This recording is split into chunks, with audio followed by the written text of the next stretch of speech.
What's up, folks? This is Addy Ads. This is Public Intelligence, and we have a great guest on the show this evening, Miss Fiorella Isabel, who I connected with via the Convo Couch, who interviewed me when I was covering the Ghislaine Maxwell trial in New York.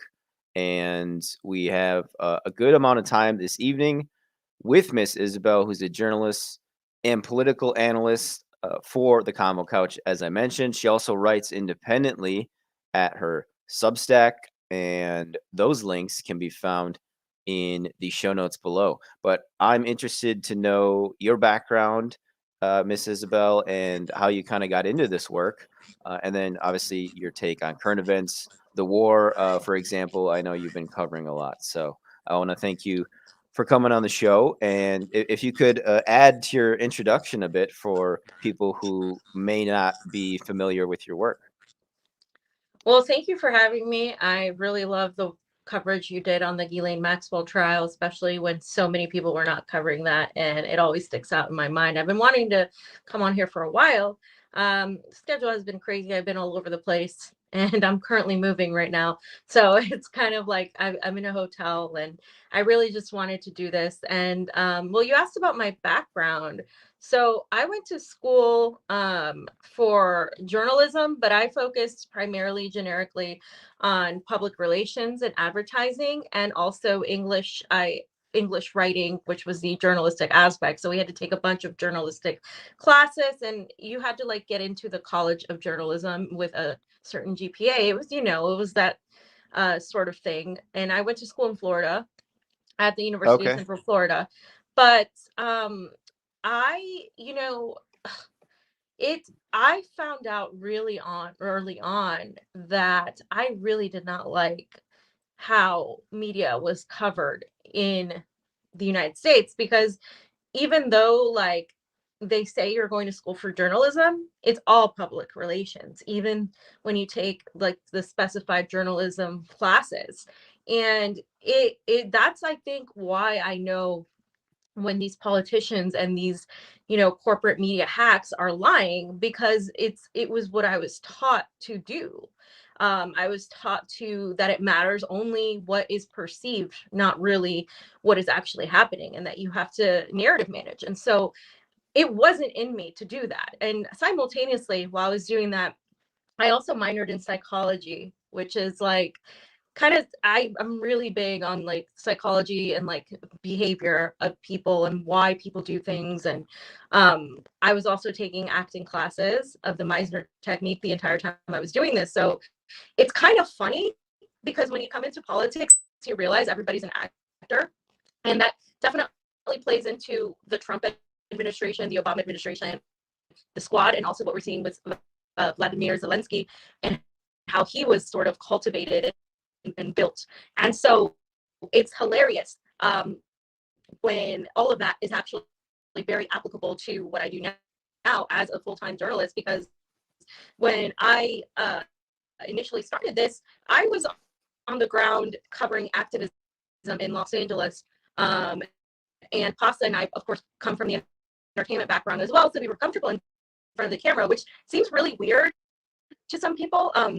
People think like a camera doesn't like you the way somebody is on camera, they're off camera, but it's not like that at all. Like some people freeze up when they're in front of the camera, and it's interesting to see the differences of people when a camera is on and when a camera is off. But I tend to be the exact same person, turning off camera, and I think that's partly why it's kind of hilarious when people try to say that there's an agenda or that I work for Putin and all of that.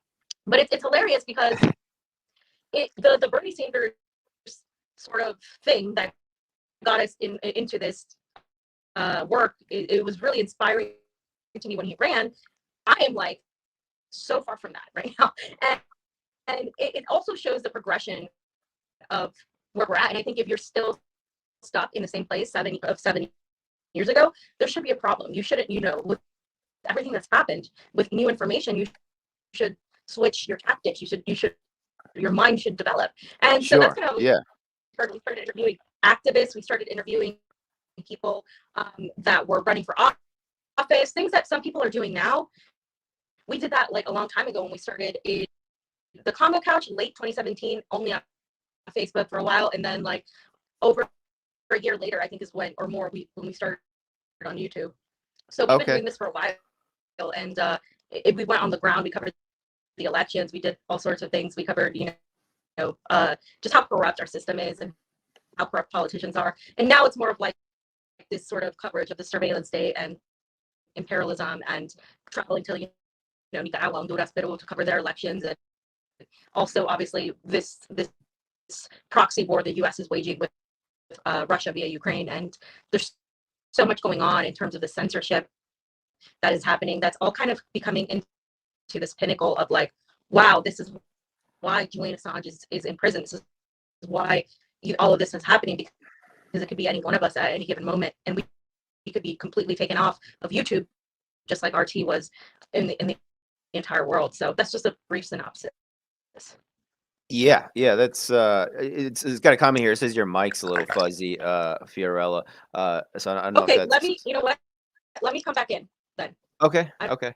don't know So why. in the meanwhile, I just want to give people a bit more background on who the Convo Couch is. It's Craig Jardula, also called Pasta, who I met up with in person actually at the Defeat the Mandates protest in Washington, D.C. And they are on the Convo Couch on Twitter. And her Twitter is Fiorella Isabel M, who I follow, and she follows me likewise, which is pretty cool. So give her a follow at Fiorella Isabella M, and that link is in the show notes. I do have to add her Substack, so uh, that as well. But in the meanwhile, if people have questions for her. She mentioned it briefly, but she has traveled to, I want to say it was Honduras to cover the election there. And on the date on that election, I couldn't tell you, but hopefully she can rejoin us and let us know more about that, because the election coverage stuff is, I think, something that is still not meeting the demand in terms of the supply from independent journalists and really just the election integrity movement as a whole, which is largely hinging on the Justice Department, I would say. So, in that sense, we can't be too hard on journalists, I don't think. Uh, but as far as what I'm doing later, I'm actually going to be interviewing conspiracy. I think, am I on his show or is he on my show? I think he's going to be on my show.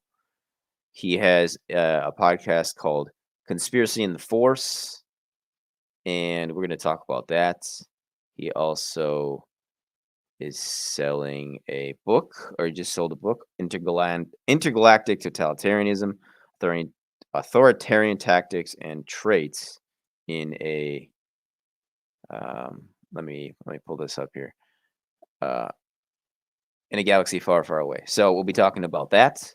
That being said, Fiorella Isabel is rejoining us, Can you and hear here me? she is. Yes, yeah, it sounds much better. Great. I don't That's know what great. that was. No, that's all right. And you mentioned RT getting banned, and a bit about your background. Did you, after college, which if you, I don't know if you could tell us when you matriculated, did you start working? Like what jobs did you work in between then? Did you work in journalism, or was that more so that that peripheral connection academically? Yeah. So after college and during college, I worked at a radio station, music station, doing events. I also did uh, travel and leisure writing, worked for a travel company as well. And the writing that I did was always, I always did like fictional writing for my own. And then I also did like journalism, but it was like very like lifestyle type of stuff, very like chill. And it was because it's what paid the bills. And then I moved to California. When I moved to California, I was auditioning and pursuing things and acting completely. And I the best way to make money doing that was being a server, or a bartender, because of the flexibility of the schedule. So I purposely, after college, I purposely also sought that type of job. I worked like so many jobs at the same time, and I think that's also another reason why I see a difference in journalists who have worked in the service industry, um, versus journalists who come from a very corporate, sort of like, just very elitist type of background. And there's a lot of that in journalism. Even independent media has, or I should say progressive media, has this very cliquish, very elitist type of gatekeepers who want to replace the mainstream media, but essentially barely ever cover the things that could get them to be looked at differently, or fringe, like the Great Reset, like, the Fourth Industrial Revolution, like COVID pandemic, and these things from a different perspective, the surveillance state. They don't really cover it to that point because they don't want to be labeled as such. And what I noticed is, especially when I was in Nicaragua, and knowing the MCSC network people, a lot of us, if not literally most of us, have worked in the service industry in one form or another. And it was interesting just finding that out. And I think that gave me a different perspective as to what is the working class. Like, how do working people live? Like, seeing mothers work as servers and have to, I was, myself, like, have children that they needed to support, and see how they were treated in a corporation, and how, they were just looked at as another number. And like, for me, it was like, I was always like the person that was like trying to, like, if somebody was abusing somebody, I was like speaking out against it always. And so for me, it's always been about that power struggle, like the people in power abusing their power.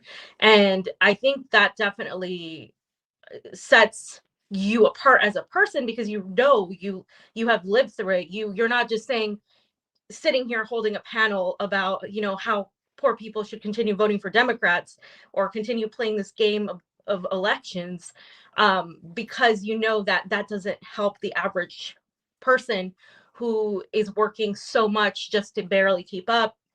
And you have this perspective where you're like, okay, you don't know what you're talking about. And when someone doesn't know what they're talking about, because they haven't lived it, and they haven't been in that position where they've had to like pinch pennies, and they've had to not eat something or whatever. And I think that's something that's very hard for people to relate to unless they've experienced it. And that's definitely, I think, if I were some sort of president, which I don't even believe in presidents, but if I were like some sort of person with power, I would encourage it to be some sort of thing where people have to work in the restaurant industry for like a month or something, because it really does something to you to have to be like the way somebody treats somebody that works at a restaurant, works at retail, which is also something I've done, is really telling as to who that person is.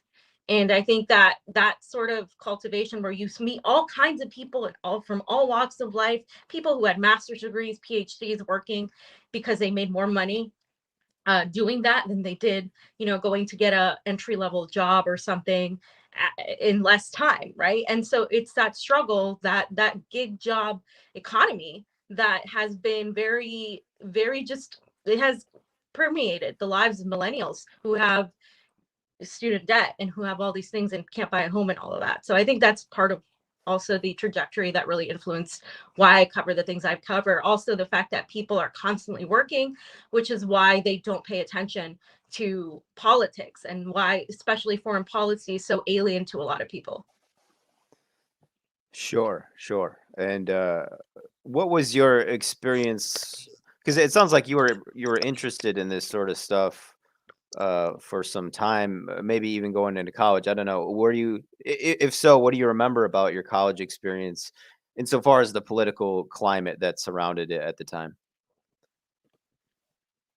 Yeah, so I my college experience, it was around, I was in college at around like 2008.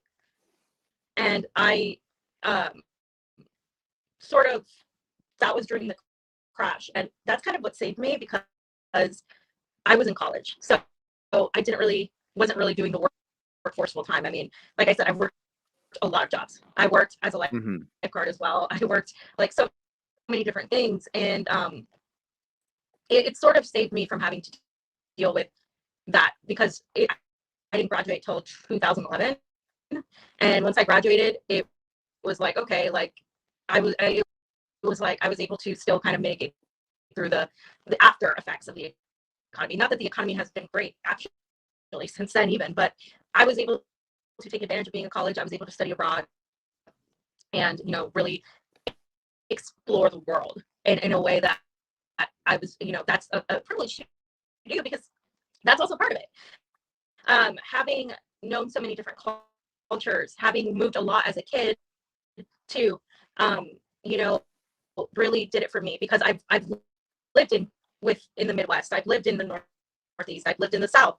I understand the different regions of the United States and how people are in each region and the things that they value. I've had friends from all kinds of ideologies, all kinds of religions, and initially I hated that as a child because I was always new, and so I had to go and like make friends, and then I would leave them, and like, but I think that's why I like loved traveling and still do, and that's why I'm all over the place because I kind of have that need to like really understand people, and I went to Europe and I was able to study and read literature and study like the history of Ireland and the history of the UK and the rebellion of certain groups, and it really just sort of changes how you view the world. You realize that America isn't, and I realized that pretty early on, that America wasn't all that it was pent out to be. And my parents immigrated to the United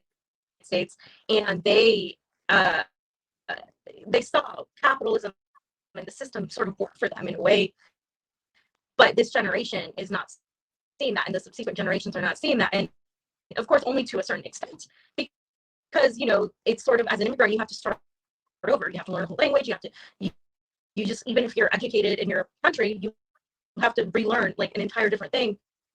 And so it's like also growing up with in America, also being Latin American, and also trying to understand the dynamics of what that means and stuff, and just and understanding that is also what led me to be curious about how other people lived.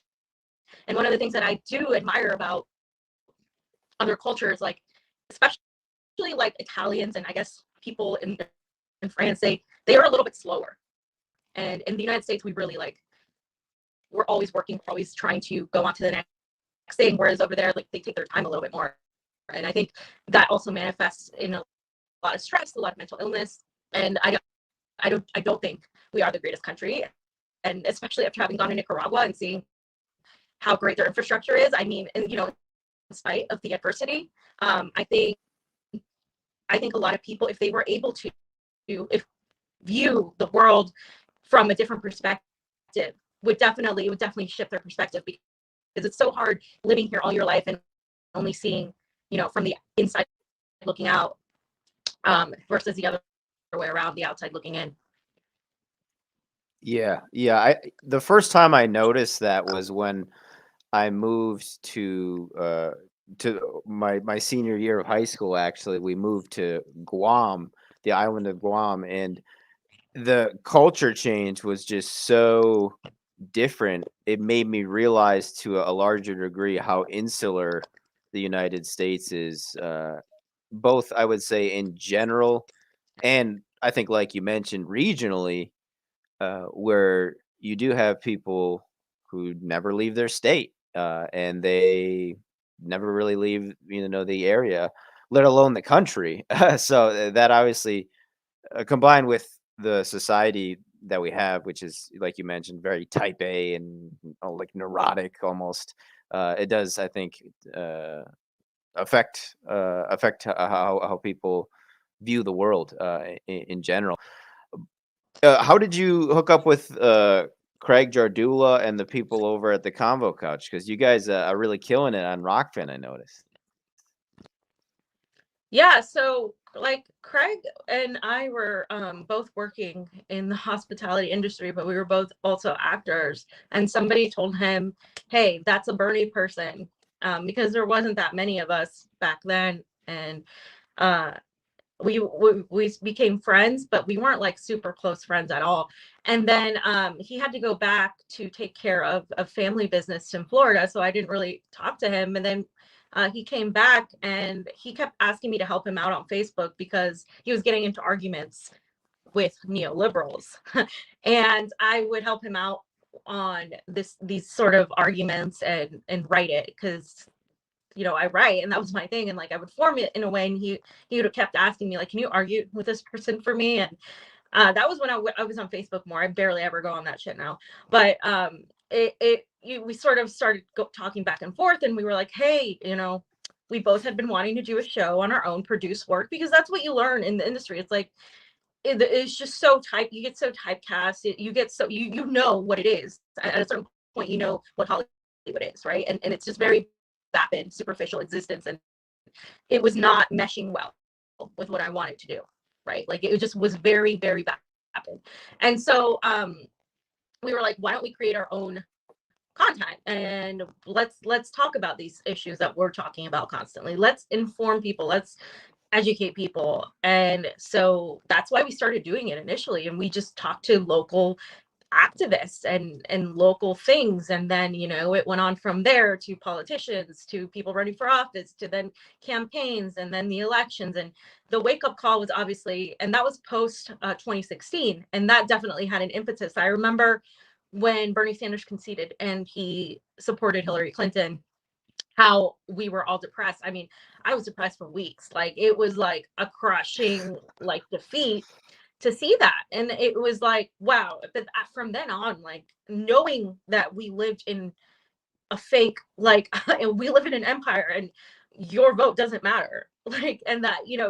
we don't have a fair election system. Our elections are bought, and like they select candidates and all of this, knowing all of that and seeing the divide that happened when Trump was elected and how people acted on both ends, that really did it for me in terms of not apathy, but more of like, okay, there is no pathway this way. And like that was it really.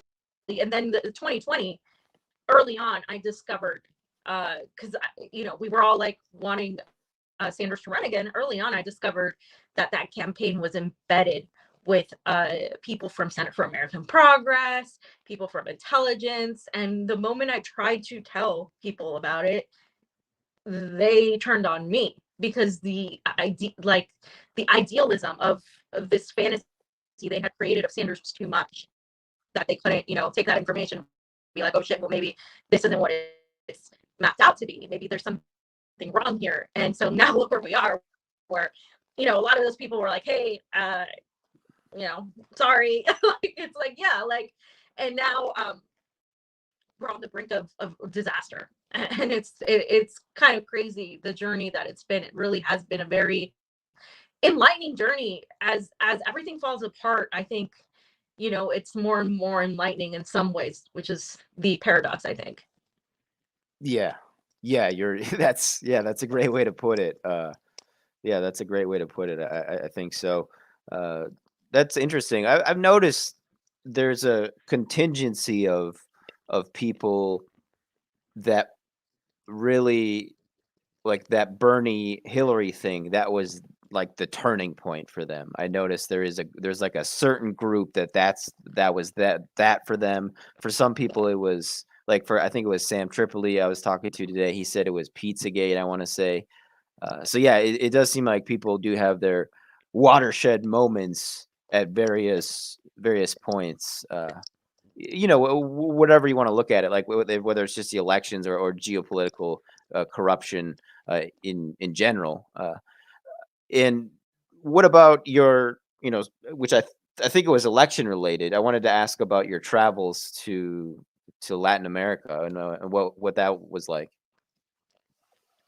Yeah, so it begun with Peru's election because my family's from there. So I went and I covered this election, and it was um very, very special because the election was between Keiko Fujimori, who's the daughter of Alberto Fujimori, who is one of the reasons that there was so much damage in the country. Neoliberalism took over, and also during that time, there was the Shining Path, which was the known the radical communist group that committed several car bombings and several things during that period in the like 70s, 80s, and even into a little bit into the 90s, but mostly just the 80s.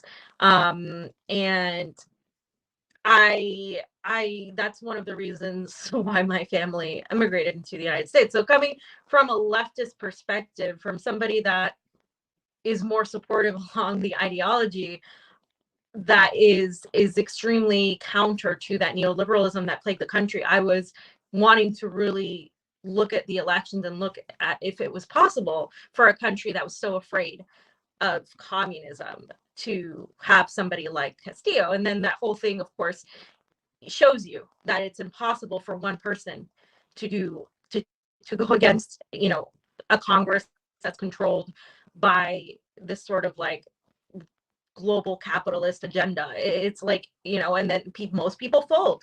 So you can't just rely on one person. It's another Bernie moment that people thought, oh yeah, he's no. Like in spite of everything, and there's also the point of, are you strong enough to face all of that? Are you strong enough to face the smears, to face the attacks? Because some people aren't, and that's totally fine. But are you then, should you be in those positions? Should that happen? So it's kind of like this, it's so hard to tell, because it's not just about electing someone, it's about what happens after, when that election happens. And so that election really was well done in terms of compared to our election. And I got to tell you, no country in the global South has voted vote by mail ballots. No country in the global South has months to vote at all. Like, and you have to show ID, and it's all these things that we're told are right wing here, but are pretty much some countries, including Nicaragua, including these leftist countries like Venezuela, that they demand a lot of security for their elections, and that you get told no because that's going to push away people of color, minorities, and that's just not the case. They do that because they don't want us to have a fair election system. And that's like what was really pointed out in Peru, was that the elections were by and for the people. In spite of attempts to thwart them, it wasn't possible. And then the next phase was Central America, Nicaragua, where we witnessed the elections. And Nicaragua, of course, is a country that the United States has pretty much acted against for decades, with the Contras, backing the Contras in the 80s, and learning what the Nicaraguan people experienced, not only during the 80s, but also recently with the attempted and failed coup, where I met people who had friends and family members who were murdered by this Western-backed coup that failed against Ortega. It was, it really shifted again, like my perspective, like as to more than ideology-wise, it was humanity. It was a very humanistic approach, that these people were simply fighting this sort of evil, and it really put it out in front of me as to how the Democrats and people in politics really sort of exaggerate, especially the American left, like the US left. This white, not that white supremacy isn't an issue, but they talk about Proud Boys, and they talk about Trump, and they talk about, like that, like they're so dangerous, when the vast majority of people who voted for Trump were just people who felt left behind by the Democratic Party. And so they painted all of these people as deplorables, right? And like these, and called them Nazis and white supremacists and fascists. But the United States has been backing actual fascists forever. And we're seeing that here right now with the Ukraine-Russia situation. And they did it before, of course, in Nicaragua. And when I talk about, the actual fascism that exists in the global South and that exists in other parts of the world, we're talking about paramilitary people that want to kill groups of people. We're not talking about a Proud Boy. We're not talking about a Trump supporter with a MAGA hat. We're talking about actual people that want to murder other people based on their skin color, based on what their belief is. And so I think Americans, especially the American left, has really just created this sort of virtue signaling world. in politics, and it's very much based on symbolics. It's not based at all in economics. And what you learn is that there's a difference between the US left, which whatever that is, and the people in the global south. When they have conservative values, most of them are Christian or Catholic. They don't necessarily believe in, like, marijuana, drugs. They don't necessarily believe in abortion. But what they mean by supporting working people is that they want to lift people out of poverty. That women actually get paid the same amount. Like, it's not like they have to wear a pussy hat. Like, they're getting paid through economics, or there's some sort of equity in the system that they're trying to get.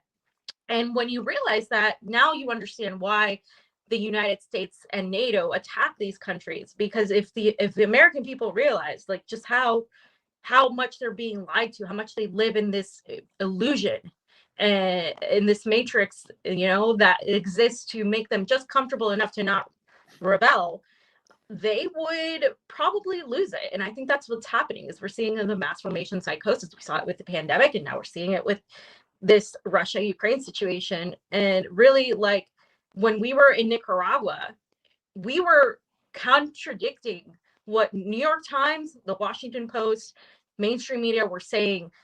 All of the things they were saying were complete lies. And of course, we know this. Like, even if I'm sitting in a studio and I know that they lie, it's different to be on the ground in the heat covering these elections with my fellow journalists that were there, and election observers that were there, and then literally seeing them live from a studio somewhere from their house, and sitting in an office and spewing lies, and we're like debunking them in real time, right? But then you see how they create the propaganda, and you see how so many people swallow it, and how just pervasive it is. And like, it's just like, wow, like, being there and seeing them lie like that, there's no going back. Once you know that, like, that you're facing an evil that is trying to really just do just harm, and they don't care who they hurt in the process. Yeah. Yeah, and it reminds me of that divide you mentioned earlier, which I think that's a pretty perceptive observation that you made, perhaps there, with the service industry commonality. I was actually also a server, and for a summer after in college, but I was just thinking about when I was covering the trial, I noticed that too. It was, even like you mentioned, even among the independent media, there was still credentialism, I think. And I've gotten this before too. I'm not even going to say it. It's just credentialism. I don't need to say. I don't think say more than that. But yeah, like you said, from the mainstream though, and that's something I didn't realize either. Is some people do think of journalism historically as a higher class, respectable job, which to me, this is, I think, just maybe shows my age or something. I found that really hard to believe. I've always thought of them as kind of slimy. So I was like, I don't know. I never really thought of them as respected in the same realm as like a lawyer or a doctor, for example. But uh, yeah, and I wanted to ask you though about the MCSC network you mentioned. If you could explain that, and then I'm just curious what radio station you worked at. And then if you could give the Chilean candidates names, and then the election year again, please. Sorry to go all over the place there, but I was writing questions down. But yeah, so just your radio station, and then if you want to talk about your network first, and then we can get into the election stuff deeper. Oh, are you muted? All right, let me unmute you. I'm sorry. What's going on? Okay. So the MCSC network is just like a collaboration that we have. Nico and I became friends early on, and he reached out and he liked Pasta and I, what we were doing, and he was like, "Oh, let's collaborate." And so we became friends, and we just started collaborating, going on his channel, and then vice versa. And then we've obviously, grown ourselves, and we just kind of have this whole like group where we like collaborate. We bring each other on shows. Not that we don't do that with other people, because we do, but like, we're very close, and we want to look at this work as collaborative. I think too many people in independent media, and you can correct me if I'm wrong or you can tell me your opinion, but like Yeah. they look Yeah. at each other as competition and they don't want to like work with people. They want to like it's this very archaic way of thinking. It's very, very much like the United States operates, which is funny. And it's definitely includes progressive media where they have a Mm. clique, right? And it goes kind of right along with that. And they're not open to other people. They don't like if they want a story, they're like gonna hide it from everybody. And they're just competing, and like trying to like, have like alternate like motives for things like. And so we don't do that. And also we cover a lot of the things that are considered fringe when they're not. Like some if you're not cover if you didn't cover COVID, I lost a lot of respect for you. Like if you didn't cover the pandemic in the way it should have been covered, and there are a ton of people that didn't. I'm not going to sit here and list names. And there were a ton of people that were late to the party, but I respect that they still did it eventually. Um, I lost a lot of respect if you just didn't cover it because you were afraid of what it would do to your career, because then you're more about your career than telling the truth. And for me, it's about telling the truth. It's about that is more important, right? And so it's not out of some sort of moral high ground that I want to be a part of. It's just it's what it is. If you're a journalist, it should be about telling the truth. It shouldn't be about protecting your sort of how you're viewed and perceived. And that comes from my disdain for the PR world and how a lot of journalism basically is PR right now. And so Yeah. Yeah. and so that really is it. And like we just, we collaborate. We've talked to a lot about a lot of things. And the other thing I think that you asked about was, what was it? The election, right? Oh, yeah. What was your radio station? And then, Oh, the radio. yeah. So the latest radio station that I worked at was KPFK, and I did news, and it was a radio station in LA, and that radio station is another thing I saw go completely corrupt. It started getting owned by a couple people that would dictate exactly. Oh shoot, my light went off. That would dictate exactly. Let me see if I can fix this. That would Sure. dictate more. That would dictate more like the like propaganda. They started filling it with propaganda, with neoliberalism, and then it ended up being completely trash, right? And they got rid of the news program essentially. And it just shows you how quickly things get corrupted and how power and money, of course that's what it was about, corrupts. So that really, Yeah. but that like working in radio really kind of shows you how quick it is. And you're right, journalism is a grimy, it's not a very, I mean, from what I've experienced, it's not a glamorous profession. The only people that are No. glamorous are CNN people, MSNBC people, like Yeah. that's It's it, the like pundits, right? it's almost like we're two different species. It's Yeah, pretty. yeah, It's so when people say that, I'm like, it's just bizarre. But again, like I don't know. I fell into this. Like I don't know the history of right. journalism per se. I know who Walter Cronkite is, but I was never trained in journalism. Even, but it's and what you said about those classes, I found that shocking. But in hindsight, I mean, from what I heard, it was really bad. I mean, even classes I took too that you would think would be useless. It's maybe not surprising, but a journalism class and you're getting taught basically to do marketing, right? That's kind of what Yeah. it sounded like. Oh no, absolutely. And you Mm, know what? It's best that you weren't. Because a lot of people aren't able to break through that because they've been programmed, right? And that's the problem with the education system, that that's now ridiculous. That is it sets ridiculous. you up to think in that way, in that Yeah. binary way.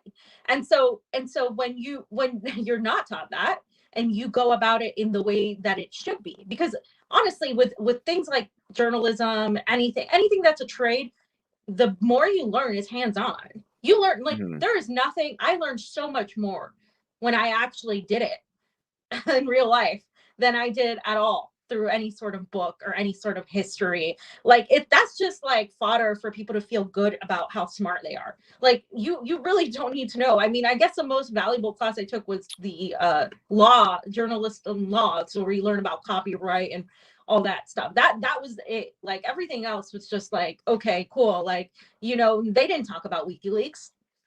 They Yeah. didn't give a shit about WikiLeaks. That wasn't at all like something they looked That's on, you know? absolutely mind-blowing. That is absolutely mind-blowing when you think about it. Like, it's a university. It's like the where you're supposed to have what do you like liberty of thought and pushing intellectual barriers, and yeah, and especially given the context of it being a journalism school. I wanted to ask about the elections you covered. Chile, what was the name? I Peru. missed the name. Oh, I'm sorry, Peru. Yeah, what were the names of the candidates and then the year? I missed that. Okay, so that was 2021, and that was Pedro Castillo. He was the candidate from Peru Libre, and Keiko Fujimori was Fuerza Popular. And that was the neoliberal global candidate. And of course, she smeared him as a terrorist, a communist terrorist, which he's not even that far left. But she, you know, that was a whole smear, and that was an attempt to. Right now, they're attempting to get rid of him and coup him, essentially by accusing him of a bunch of things. And he's just not strong enough to really face that. And there's just so much going on there that I don't think, you know, I think neoliberalism has really dominated the country and still does, because Congress in Peru, Congress holds a lot more power than the president at this point. So it's kind of it's kind of like, I don't know, it's hard to say here because we know that the State Department and the intelligence community hold power, but like over there, it's like Congress has a way to derail whoever's president, which is why they've had so many presidents come in and out, because they always like try to, you know, do that. And then the media, of course, is mostly bought, just like it is here. And you know, we have some very important elections coming up. We have Colombia, we have the second round of Costa Rica, we have Brazil between Lula and Bolsonaro, which is in October, which is something I plan on covering. And You're going to be in it's Brazil interesting seeing the shift. in October. Yes. Oh, wow. Okay. And then what shift are you referring to? So part of, I mean, it's part of what's happening with Russia, the proxy war, right? Because you can tell that the United States is the West are losing their hold on when it comes to power, specifically the dollar. The dollar is losing its value, right? China has come up in the world, whether you know, people like China or not.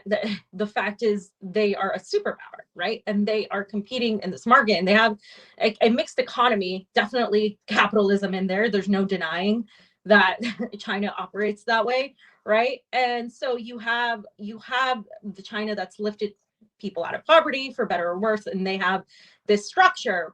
And so what's happening is there's a lot more that they're providing economic relationships with people via the Belt and Road Initiative, specifically in Latin America, particularly Nicaragua. They did help out Bolivia. So a lot of Latin America is extremely pro-China in terms of, oh, we'd rather deal with this guy, this superpower, than the United States, because the United States isn't, you know, they tell you all these things, but then they never follow through, and then eventually they screw you. And so they don't want to deal with the United States. Now, of course, I advocate for countries being self-sufficient and for, you know, not relying on any sort of centralized big power.